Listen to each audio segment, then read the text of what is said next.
اعوذ باللہ من الشیطان الرجیم بسم اللہ۔ عزیز طالب علموں، جماعت نہم کلاس نہم کی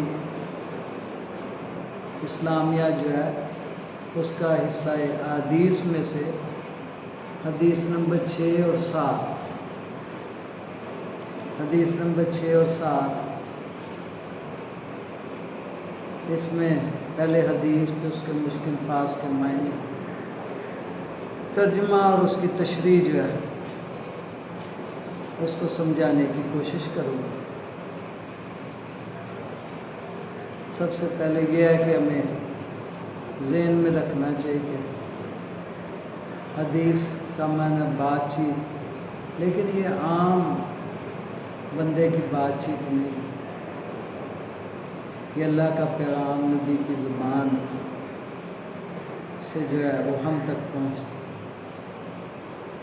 اس کو جتنی قدر سے، منزلت سے، اہمیت سے سنیں گے، اگرچہ چھوٹی سی حدیث لیکن یہ چھوٹے چھوٹے آپ کے فرامین ایسے ہی ہیں جیسے سمندر کو کوزے میں بند کر دیں، اور یہ صفات صرف آپ ہی کو ملی، جیسے رسول پاک صلی اللہ علیہ وسلم نے ایک موقع پر فرمایا کہ مجھے ایسی بہت سی خوبیاں ملی ہیں جو باقی نبیوں کو ملی، مجھے جامعہ کلمات دیے گئے۔ جامعہ کلمات سے مراد یہ ہے کہ بات چھوٹی لیکن اس میں مفہوم جو ہے ایسا، اور یہی آپ کی تربیت و صحبت کا اثر۔ صحابہ کرام رضوان اللہ اجمعین، وہ بھی بات چھوٹی لیکن پورے دین کو بیان کر۔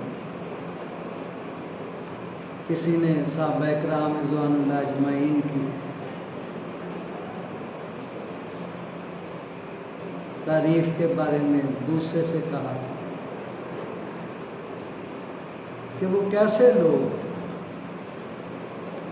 فرمایا کہ اگر صحابہ کرام رضوان اللہ اجمعین ہمیں دیکھ لیتے جس طرح آج ہم دنیا کے نشے میں پڑے، اپنی چاہت کو پورا کرنے کے لیے، اپنے دنیاوی مقصد کو پورا کرنے کے لیے کتنا اس میں محو ہے، مصروف۔ اگر صحابہ میں دیکھ لے تو کہتے یہ تو منافق ہے،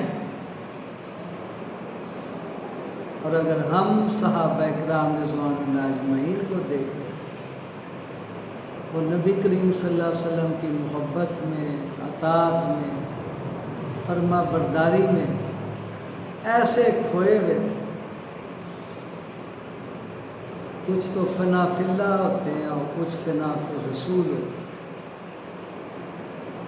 اس وقت فرما برداری میں اپنے آپ کو ختم کر لیا اور کچھ نظر ہی نہیں آتا۔ ایسی محبت صحابہ کرام رضوان اللہ تو رسول پاک صلی اللہ علیہ وسلم سے، اس لیے میں کہا کرتا ہوں کہ ہم جب صحابہ کرام رضوان اللہ اجمعین جو ہے ان کے بارے میں کوئی بات ہو، معمولی سے معمولی صحابی، میں تو معمولی بھی نہیں انہیں کہہ سکتا کیونکہ ہر آدمی صحابی نہیں بن سکتا، اللہ کا ولی تو بن سکتا لیکن صحابی نہیں بن سکتا۔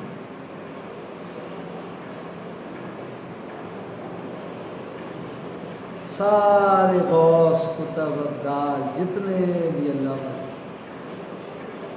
سب کو جمع کیا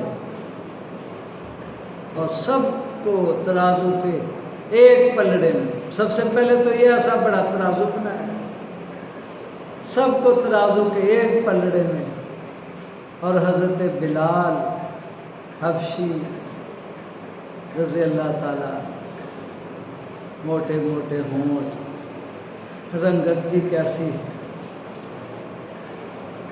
ان کا صرف ایک پلڑے میں پاؤں رکھ دیا جائے تو یہ سارے اس کے برابر بھی نہیں، اور صرف آج والے نہیں، جو اس سے پہلے والے ان کو بھی شامل کریں، جو بعد میں آنے والے ان کو بھی شامل کریں۔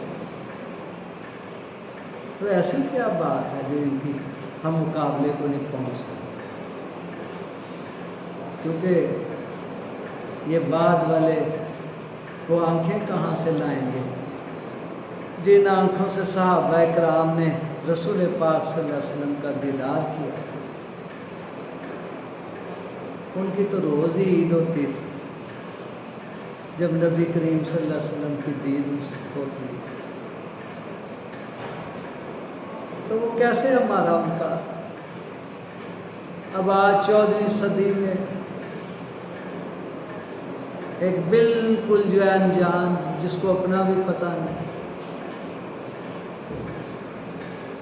اپنے علوم کا بھی نہیں پتہ، اور وہ اٹھ کے جو ہے صحابہ کرام رضوان اللہ اجمعین کا رتبہ طے کرے۔ یہ بڑی خطرے کی بات، یہ بڑی خطرے کی بات۔ تو اس کے بارے میں ہم بہت ہوش مندی سے کام کریں۔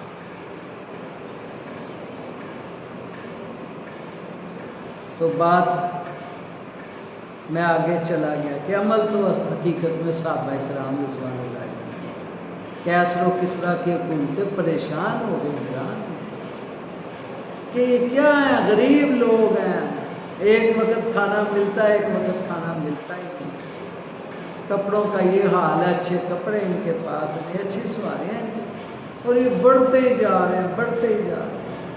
کیا ایسی بات ہے؟ اپنے جاسوس بھیجے، وہ آ کے رہے، انہوں نے دیکھا کہ جب رسول پاک صلی اللہ علیہ وسلم وضو کرتے تھے تو یہ وضو کا پانی نہیں زمین پہ گرنے دیتے۔ انہوں نے خبریں دی جا کے کہ ہم اس قوم کو نہیں جیت سکتے، ان کی تو اپنے نبی کے ساتھ اتنی محبت ہے، اتنی وصیت ہے کہ یہ تو اس کا وضو کا پانی زمین پہ نہیں گرنے دیتے، تو خون تو دور کی بات۔ تو یہ اطاعت فرما برداری۔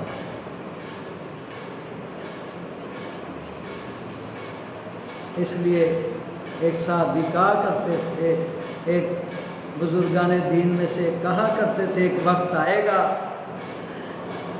یہ قیامت کی نشانیوں میں سے ہے کہ جب اپنی قوم کے شریف لوگوں کو جو گزر چکے ہیں ان کو گالیاں دی جائیں گی، ان کو برا بھلا کہا جائے۔ اب یہ کوئی دلیری کی بات نہیں ہوگی، بلکہ یہ بدبختی کی بات ہے۔ تو میں صبح شام اور ہر ایک آدمی اس بات کو معافی مانگتا رہے، اللہ اے اللہ ہمیں ایسے بدبختوں میں شامل نہ کرنا، ہم سب کا ادب کرنے والے ہوں، سب سے محبت کریں۔ فرمایا اللہ کے حبیب صلی اللہ علیہ وسلم نے، ایسے فتنے آئیں گے، صبح کو انسان مسلمان ہوگا لیکن اپنی بات کی بنا پر ایسی بات کہہ دے گا، شام کو وہ کافر بن جائے۔ تو یہ حدیثیں جو ہے اسی بات کے لیے ہیں کہ ہم ان حدیثوں کو سنیں، ان کی عظمت اپنے دلوں میں لائیں، اور ان سے مراد وہی حضرات جو ہے مراد ہیں جن کے یہ فرامین ہیں اور جنہوں نے ان کو ہم تک پہنچا۔ آپ آخری خطبے میں رسول پاک صلی اللہ علیہ وسلم کے آخری خطبے میں 1,24,000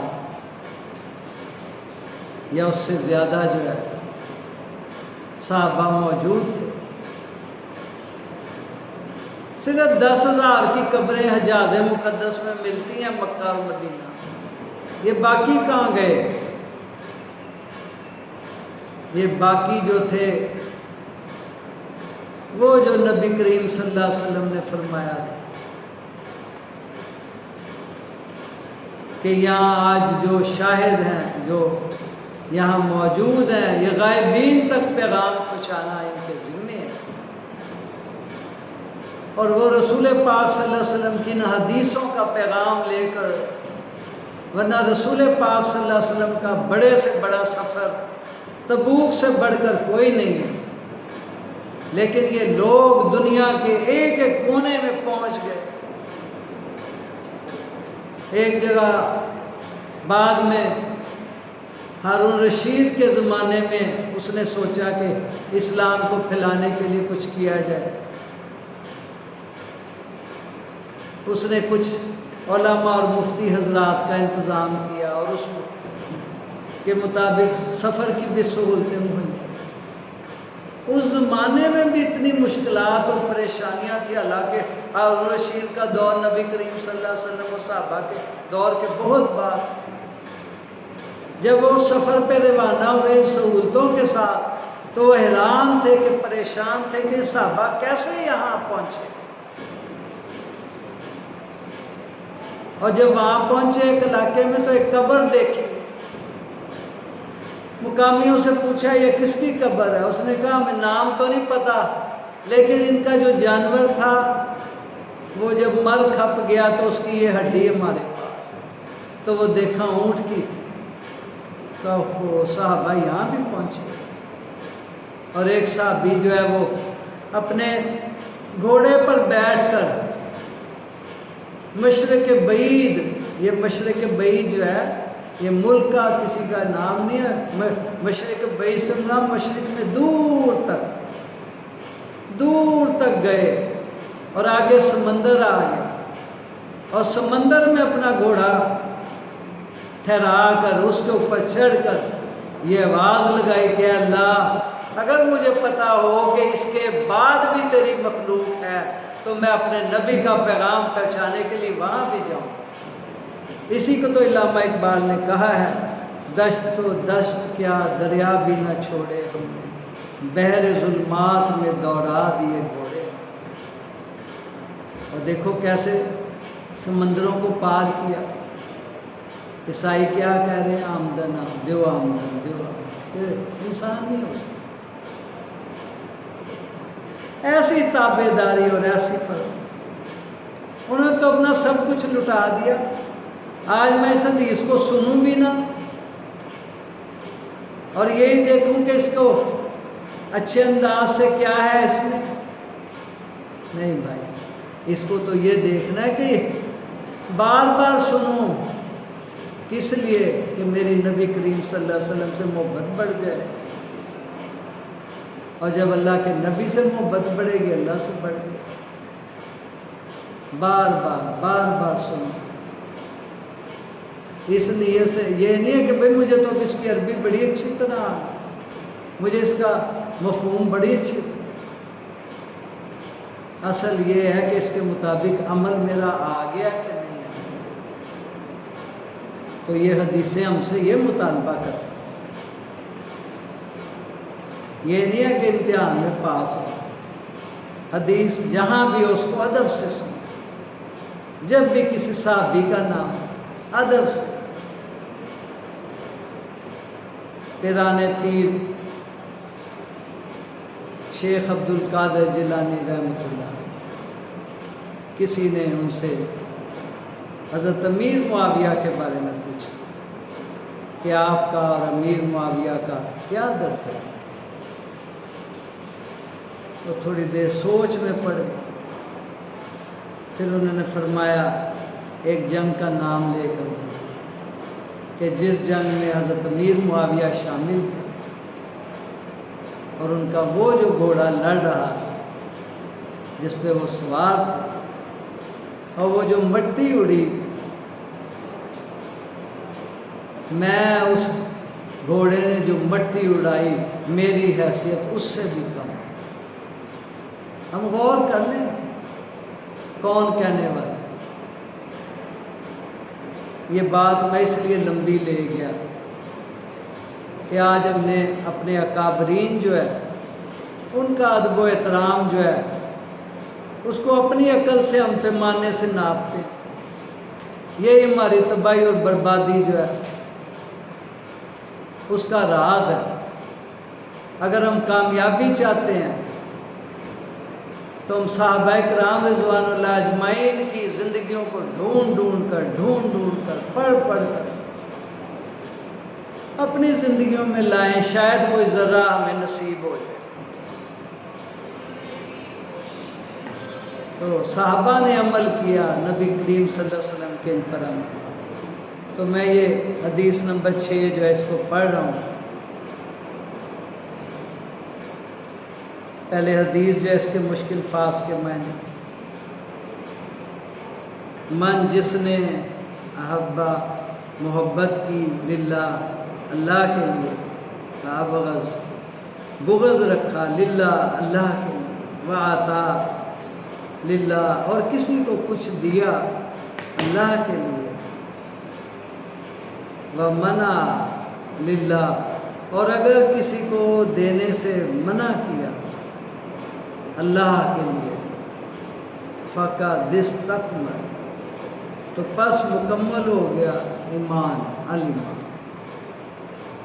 اس کا یہ لفظی ترجمہ تھا با محاورہ، جس نے اللہ کے لیے محبت کی، اللہ کے لیے بغض رکھا، اللہ کی رضا کے لیے عطا کیا اور اللہ کے لیے روکا، تو اس نے ایمان مکمل کر دیا۔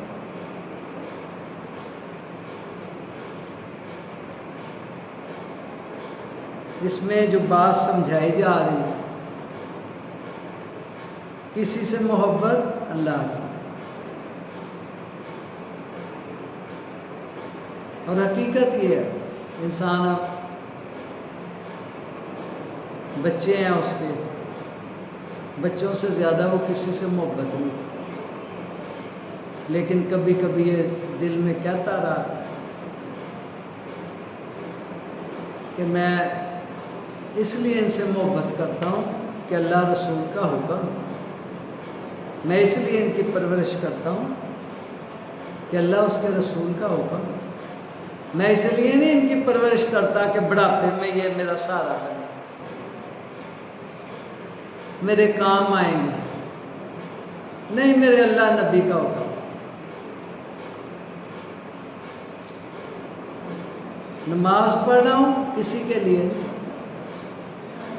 اللہ کی محبت، اور اس محبت کو ہمارے اکابرین بزرگان دین انہوں نے جو ہے ایسے زبانی کلامی نہیں جمع خرچ کیا، بلکہ اپنے عمل کے ذریعے جو ہے، اپنے عمل کے ذریعے جو ہے پوری انسانیت کو بتا دیا کہ اللہ کے لیے محبت کیا ہے۔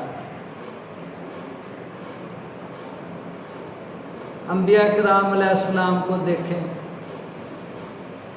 ابراہیم علیہ السلام اللہ سے کیسی محبت، اللہ سے کیسی محبت، ایسی محبت کہ سب کچھ اللہ کا۔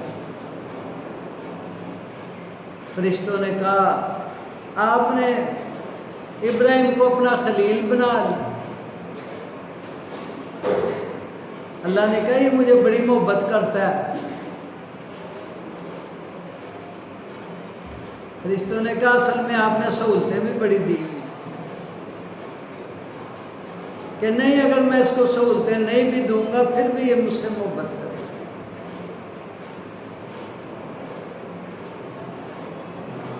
فرشتے نے کہا میں اس کا امتحان لینا چاہتا ہوں، اللہ نے کہا لے لو۔ فرشتہ انسانی شکل میں چلا گیا، ایک کونے میں بیٹھ گیا جا اور لفظ اللہ بڑے پیار سے، ابراہیم علیہ السلام دیوانہ وار بھاگے، دائیں بائیں ادھر ادھر بھاگے، دیکھا کیا ایک شخص جو ہے پہاڑوں کی اوٹ میں بیٹھا ہوا اللہ اللہ جو ہے اس کا ورد کر رہا، وہ رک گیا۔ ابراہیم علیہ السلام نے کہا ایک دفعہ اور کہتا کہ کیا دو گے؟ نے کہا یہ جو میری بھیڑ بکریاں ہیں یاد ہی اس نام پر قربان کر دیں۔ فرشتے نے پھر اللہ کا نام لیا،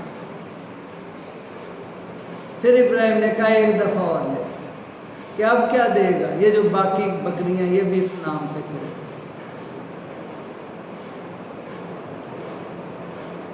اس کے بعد جو ہے فرشتے نے کہا ایک دفعہ اور اللہ کا نام،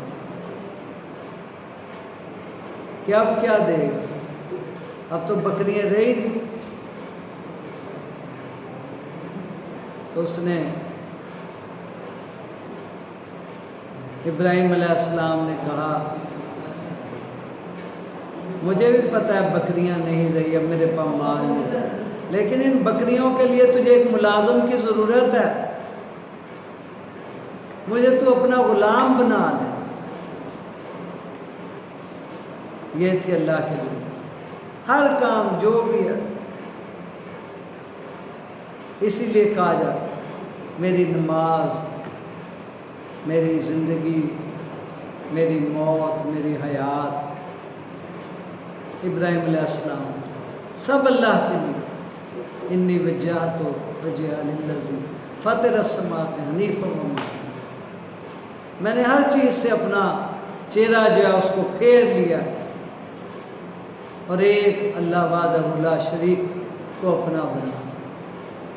تو اللہ کے لیے محبت، جتنے بھی انبیاء کرام علیہ السلام اور آخر میں محمد رسول اللہ صلی اللہ علیہ وسلم، انہوں نے بھی یہی بات سمجھائی، انہوں نے بھی یہی بات سمجھائی۔ ہم اپنے پاس سے نہیں بلکہ رسول پاک صلی اللہ علیہ وسلم سے۔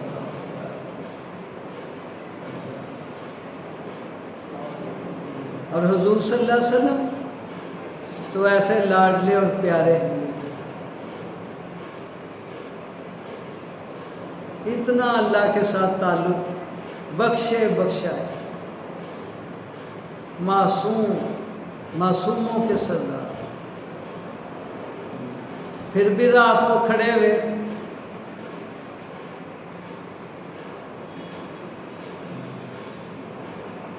نماز میں اللہ کا قرآن پڑھ رہے، کئی پارے پڑھ جاتے ہیں اور آپ کی پنڈلیوں پہ ورم آ گئے۔ صحابہ نے کہا آپ تو بخشے بخشا ہے، ایسا کیوں کرتے کہ میں اپنے رب کا فرما بردار نہ بنوں؟ اور اگر کسی سے غصہ ہے تو وہ بھی اللہ کا۔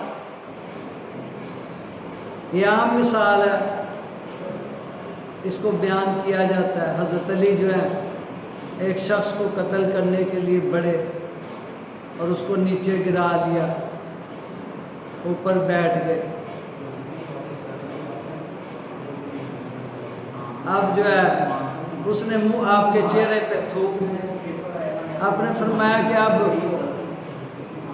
جا، میں نے چھوڑ، کہ اب کیوں چھوڑ؟ کہ پہلے میں اسلام کے لیے، اللہ کے لیے کر، اب اگر تجھے قتل کیا تو اس میں میرا غصہ شامل ہے، اور اللہ کی رضا کے لیے کسی کو عطا کرنا۔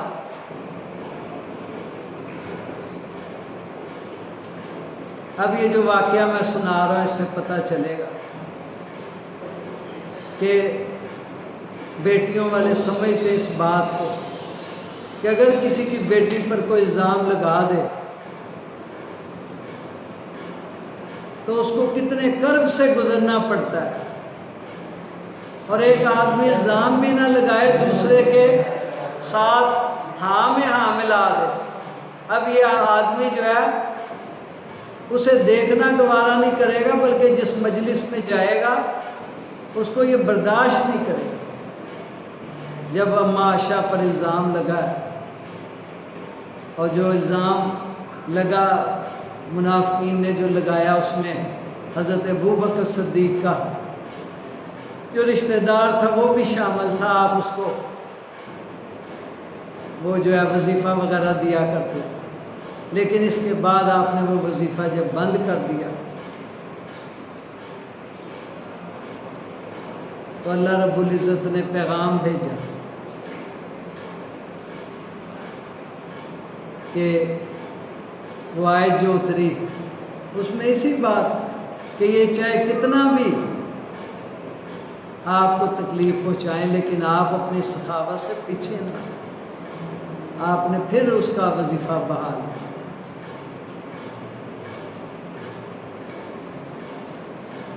اور اگر کسی سے ہاتھ روک لے تو وہ بھی اللہ کا، اس کا ایمان مکمل۔ یہاں 4 درجے بتائے۔ اگلی حدیث ہے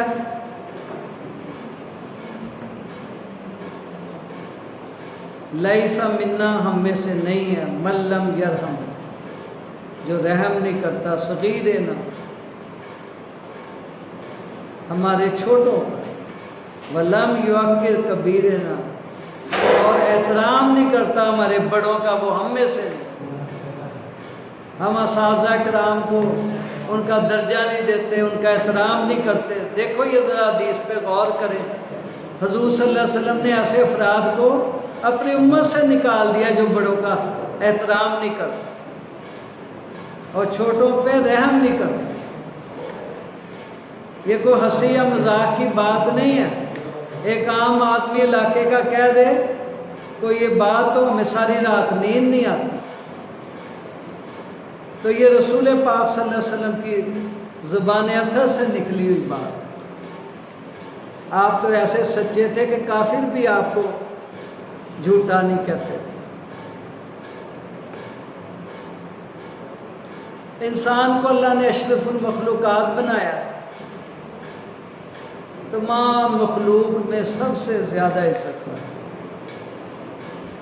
شیر جنگل کا بادشاہ ہے، چیتا جو ہے وہ بڑی طاقت رکھتا ہے، لیکن انسان چند گز کا، چند فٹ کا، اس کو ان سب کا بادشاہ بنا۔ تو یہ کون سی ایسی صفات؟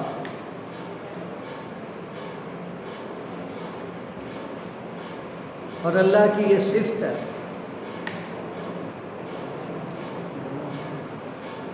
کہ وہ جو ہے اپنی تمام مخلوق کے ساتھ عدل و انصاف کا معاملہ کرتا ہے اور ان کی غلطیوں کو، گناہوں کو معاف کرتا رہتا ہے، معاف کرتا ہے۔ قارون نے حضرت موسیٰ علیہ السلام کو کتنی تکلیف پہنچائی، کتنا نقصان پہنچایا، لیکن وہ پھر بھی اس کو معاف کرتے رہے۔ آخر جب انتہا ہو گئی تو پھر انہوں نے اللہ سے کہا کہ اس نے تو اب میرے اوپر الزام بھی لگا۔ تو اللہ نے کہا کہ زمین جو ہے اس کو تیرے اختیار میں دیتے ہیں، جو چاہتا ہے اس سے لے لے کام۔ موسیٰ علیہ السلام نے زمین سے کہا پکڑ لے قارون، اور قارون زمین میں دھسنا شروع ہوا۔ پھر اس نے شور ڈال دیا کہ موسیٰ جو ہے میرے خزانوں پہ قبضہ کرنا چاہتا ہے۔ تو اب وہ جو تھے سارے خزانے اس کے سر پہ رکھ دی، پھر بھی زمین میں دھستا رہا، موسیٰ معاف کر دے، معاف کر دے۔ اللہ رب العزت نے کہا کہ موسیٰ اس نے تجھے ایک نہیں کئی دفعہ کہا کہ میں معاف کر دوں، لیکن اگر وہ ہم ایک دفعہ بھی کہتا ہم اس کو معاف کر دیں۔ یہ اللہ کی صفت ہے اپنی مخلوق کے ساتھ کہ ہم ایسا رحم کریں، ایسا چھوٹوں کے ساتھ رحم کریں۔ اگر ہم بڑے ہیں تو چھوٹوں کی عزت کریں، اگر ہم چھوٹے ہیں، اگر ہم چھوٹے ہیں بڑوں کا احترام کریں، اور اگر بڑے ہیں تو چھوٹوں سے پیار کریں۔ اسی طرح نبی کریم صلی اللہ علیہ وسلم جو تھے چھوٹوں سے پیار کرتے۔ جب آپ گلی میں تشریف لے جاتے، چھوٹے چھوٹے بچے آپ کی ٹانگوں سے لپٹ جاتے تھے اور جب بھی کبھی کوئی نیا پھل آتا سب سے پہلے آپ بچوں کو دیتے. اس لیے آپ نے فرمایا کہ بچے اللہ کے باغ کے پھول ہیں، ان سے محبت کیا. اور خاص طور پر جیسے مسجدوں میں یہ بچے جائیں، ان سے بڑی محبت کا معاملہ کیا جائے، ان کے ساتھ سختی نہ کی جائے. بڑے آدمی جو ہے اپنی عبادت کو سامنے رکھ کے فیصلے نہ کیا کریں، بلکہ رسول پاک صلی اللہ علیہ وسلم کی شریعت کو، آپ کی حدیث کو، اس کے مطابق جو ہے ہمیں چاہیے جتنا جتنا بڑوں کا احترام کریں گے، چھوٹوں سے پیار کریں گے، تو انشاءاللہ وہ معاشرہ آپس میں جڑتا چلا ہے. آج کسی سے پوچھ لو کہ تم اپنے بڑے بھائی کا کیوں احترام نہیں کہتے، وہ میں سے پیار کیوں نہیں کرتے؟ تو آج یہ صاحب ہے، ہر آدمی اپنے حقوق کا رونا رو رہا ہے، مجھے میرے حقوق نہیں مل رہے. لیکن کیا وہ دوسرے کے حقوق ادا کر رہا ہے؟ اگر نہیں کر رہا تو آج سے ہم سوچیں کہ ہم اگر بڑے ہیں تو چھوٹوں سے پیار کریں، اور چھوٹے ہیں تو بڑوں کا احترام کریں، تاکہ اپنی اس غلطی کی وجہ سے رسول پاک صلی اللہ علیہ وسلم کی امت سے نہ کہیں نکل جائے. اللہ تعالیٰ میری آپ کی حفاظت فرمائے. ان 2 حدیثوں کو آپ نے 6 اور 7 کو اچھی طرح یاد